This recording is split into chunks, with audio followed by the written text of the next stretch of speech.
Agora o comentário final.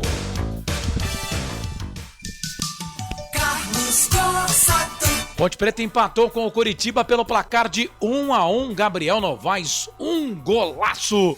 Foi pra rede, fez o gol da Ponte a 50 minutos do segundo tempo. Coritiba teve um jogador expulso, né? O Robson, que aliás havia feito o gol do Coxa a 43 do primeiro tempo. A Ponte empata, não ganha fora de casa, mas não perde no seu aniversário de 124 anos. E o Coritiba segue aí sem vencer a 9 rodadas na competição.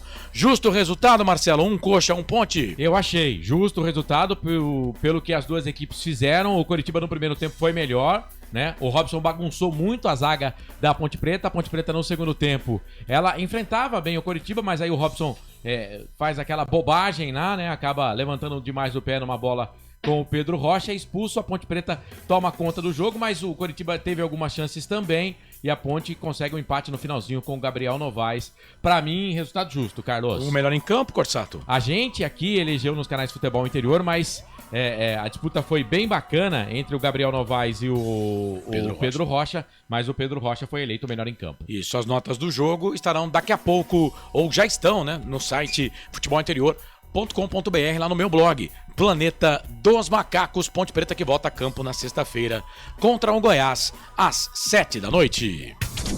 Comentário final.